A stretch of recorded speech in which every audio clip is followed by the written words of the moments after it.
Hello students, last class में बच्चे हमने पढ़ा था मीनिंग, ऑब्जेक्टिव और features of accounting. Today we will discuss about the objective of accounting कि अकाउंटिंग के ऑब्जेक्टिव क्या क्या होते हैं।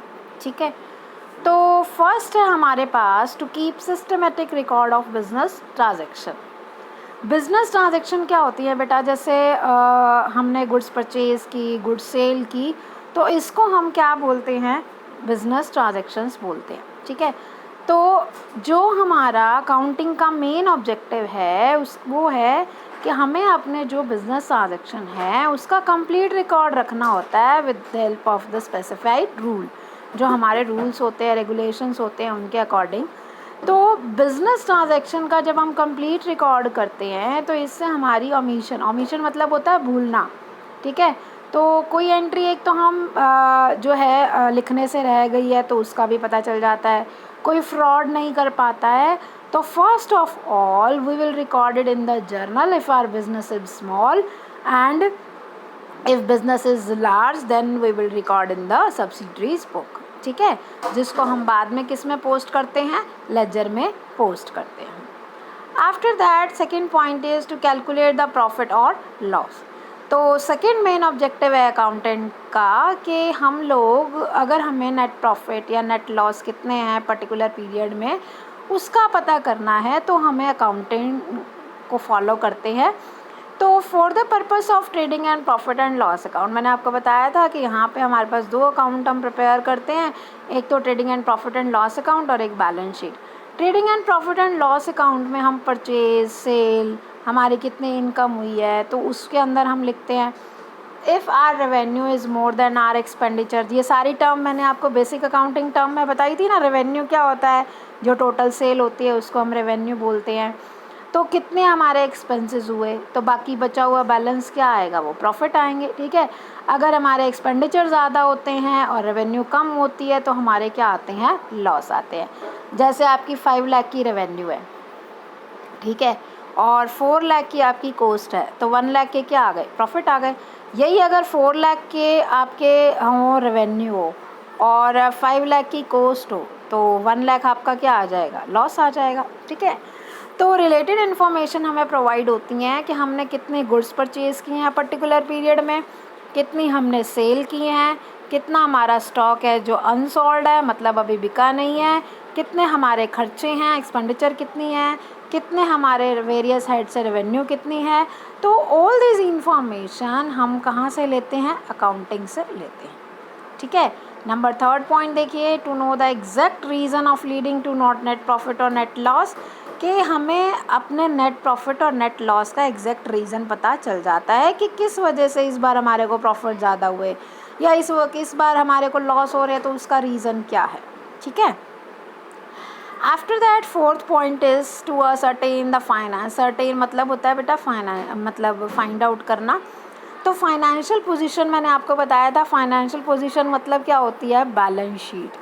ठीक है, तो बैलेंस शीट का मतलब है कि हमारी एसेट्स कितनी हैं और लाइबिलिटीज़ कितनी हैं। ठीक है, तो हम बैलेंस शीट के फाइनेंशियल पोजीशन शो करता है वेरियस हेड्स में हमारी एसेट्स कितनी हैं, हमारी लाइबिलिटीज़ कितनी हैं। तो हाउ मच हमें डेक्टर से कितना लेना है, क्रेडिटर्स को कितना पे करना है, हमारे पास कैश कितना अवेलेबल है, हमारे पास कैश एट बैंक में कितना पैसे जमा है, कितना हमारा स्टॉक ऐसा है जो अभी सेल नहीं हुआ जिसको हम क्लोजिंग स्टॉक बोलते हैं, और कितनी हमारी फिक्स एसेट्स हैं। ठीक है, उसके बाद है टू असर्टेन। असर्टेन क्या होता है? Find out the progress of the business year two year, कि ईयर टू ईयर हमारे पास कितने प्रॉफिट बढ़ रहे हैं और कैसे बढ़ रहे हैं। फिर नेक्स्ट पॉइंट है हमारे पास, अगर हम सिस्टमेटिक रिकॉर्ड रखते हैं तो हमारी एरर्स क्या हैं, क्या गलती कुछ रह गया, क्योंकि लास्ट में ट्रायल बैलेंस का टोटल इक्वल आता है। तो अगर इक्वल नहीं आ रहा तो इसका मतलब कोई ना कोई मिस्टेक हुई है। फ्रॉड से बच सकते हैं हम। To provide information to various party से हमें इन्फॉर्मेशन प्रोवाइड होती है जैसे ओनर्स हैं, इन्वेस्टर्स हैं, क्रेडिटर्स हैं, बैंक हैं, एम्प्लॉयज़ हैं। इनको डिफरेंट इन्फॉर्मेशन चाहिए होती है ना। जैसे ओनर को क्या चाहिए होता है कि मेरे को प्रॉफिट हो रहा है या नहीं हो रहा, इन्वेस्टर्स के उनके रिटर्न वापस मिलेंगे कि नहीं मिलेंगे, क्रेडिटर्स उनका पैसा वापस मिलेगा या नहीं मिलेगा, बैंक अगर हमने उनसे कोई लोन ले रखा है तो उनको इंटरेस्ट मिलेगा या नहीं मिलेगा, एम्प्लॉयज़ को बोनस मिलेगा, उनकी सैलरी मिलेगी, गवर्नमेंट को उनका टैक्स मिलेगा या नहीं मिलेगा। All these regarding information we can collect from the objectives of the accounting. इसीलिए अकाउंटिंग का ऑब्जेक्टिव मेन यही होता है कि इनको इन्फॉर्मेशन क्या की जाए, प्रोवाइड की जाए। नेक्स्ट देखिए बच्चे, हमारे पास नेक्स्ट टॉपिक है फंक्शन ऑफ अकाउंटिंग।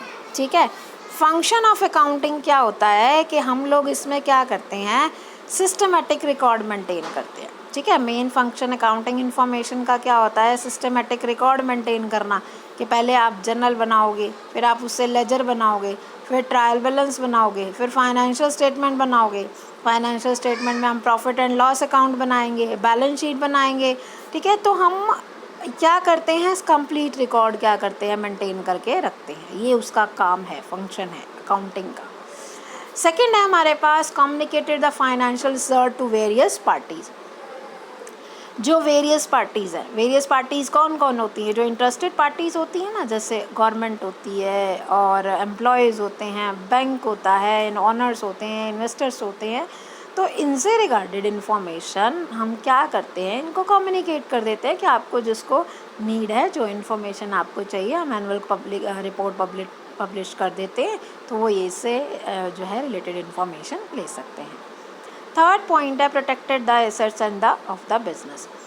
फंक्शन है अकाउंटिंग का, प्रॉपर रिकॉर्ड होता है एसेट्स का, कि हमारे पास कैश कितना है, हमारा बैंक बैलेंस कितना है, हमारा स्टॉक कितना है, हमारे डेटर्स कितने हैं। तो जो प्रॉपर कंट्रोल रहता है हमारा किस पे, हमारी एसेट्स पे, बिकॉज हम इसका सिस्टमेटिक रिकॉर्ड रखते हैं तो हर चीज़ का हमें पता होता है। फोर्थ पॉइंट है बच्चे हमारा प्रोवाइडिंग असिस्टेंस टू मैनेजमेंट। तो टाइमली इन्फॉर्मेशन हम क्या करते हैं, प्लानिंग करनी होती है हमें। प्लानिंग क्या होती है, जब हम कोई भी प्लान बनाते हैं फिर हम करते हैं कि उसको एग्जीक्यूट कैसे करना है, हम कहाँ कहाँ से क्या क्या चीज़ें अवेलेबल कराएंगे, तो ये हमारी प्लानिंग के अंडर आता है। ठीक है, हम कंट्रोल करते हैं कि जो हम एक्टिविटीज़ कर रहे हैं उन पे हमारा पूरा कंट्रोल रहे, और फिर हम उस डिसीजन लेते हैं कि हम कौन से प्लान को, प्लान ए को, प्लान बी को, कौन सा को फॉलो करें। ठीक है, तो हम उसके बाद मतलब मैनेजमेंट को एक गाइडेंस ही मिल जाती है। फिफ्थ पॉइंट है बच्चे ट्रस्टीशिप। तो in case of company management क्या करती है, कंट्रोल करती है सोर्स ऑफ एंटरप्राइजेज। तो मैनेजमेंट एक्सपेक्ट करती है कि उनके जो ट्रस्टीज हैं उनको कंट्रोल किस तरह से, अपनी जो फंड्स हैं उनको, रिसोर्सेज को किस तरह से उनको असाइन करना है, तो वो उनको ये इस तरह से उनको कोई ना कोई इन्फॉर्मेशन प्रोवाइड करती है। सिक्स पॉइंट है हमारे पास फंक्शंस का, अकाउंटिंग का क्या काम होता है, that is compliance of legal needs, यानी कि लीगल नीड्स को पूरा करती है। जैसे इनकम टैक्स के अकॉर्डिंग हमें इनकम टैक्स कितना पे करना है, कितनी हमारी इनकम हुई है, उसी पे हम इनकम टैक्स पे करेंगे ना। जीएसटी होता है हमारा गुड्स एंड सर्विसेज टैक्स, के हमने जितनी गुड्स परचेज़ की हैं उस पर किस रेट पे हम जीएसटी दे रहे हैं, उसको फिर एडजस्ट करना होता है। तो वेरियस स्टेटमेंट्स होती हैं एनुअल अकाउंट्स में, जैसे हमारा इनकम टैक्स होता है जो हमें इनकम पे जीएसटी की रिटर्न भरनी होती है। तो गवर्नमेंट एजेंसी क्या होती है, डिफरेंट टाइप के जो फंक्शंस होते हैं वो अकाउंटिंग के ही थ्रू पूरे होते हैं। ठीक है, जीएसटी का मतलब है, जो मैंने आपको पहले भी बताया था जब हमने chapter numbers basic accounting term किया था, कि जीएसटी होता है goods and services tax. All indirect tax को मर्ज कर दिया गया है और उसका एक सिंगल टैक्स बना दिया गया है, that is called the GST. ठीक है, जो हमें at the time of purchase और at the time of sale क्या करना होता है, पे करना होता है, और या रिसीव करना होता है। At the time of sale हम उसको कलेक्ट करते हैं। सेवेंथ पॉइंट है फिक्सिंग रिस्पॉन्सिबिलिटी। तो अकाउंटिंग जो है वो हर डिपार्टमेंट का अलग अलग काम करवा देती है, जिससे हर डिपार्टमेंट के हेड की क्या हो जाती है, एक रिस्पॉन्सिबिलिटी फ़िक्स हो जाती है कि उसने ये काम करना है और उसने वो काम करना है। तो डिफरेंट टाइप की रिस्पॉन्सिबिलिटी, और वो उसके लिए रिस्पॉन्सिबल भी होता है कि अगर आप किसी परचेज डिपार्टमेंट में कम आ रहा है, रिटर्न कम आ रहा है, तो उनको कह सकते हैं कि yes your department is not doing well, आप उसको किसी तरह से इम्प्रूव कीजिए। तो ये सब हमारी जो हैं फंक्शंस हैं अकाउंटिंग के। तो बच्चे आज हमने अकाउंटिंग का ऑब्जेक्टिव और अकाउंटिंग के फंक्शन किए। अगर आपको कोई डाउट है तो आप मुझसे ले सकते हैं।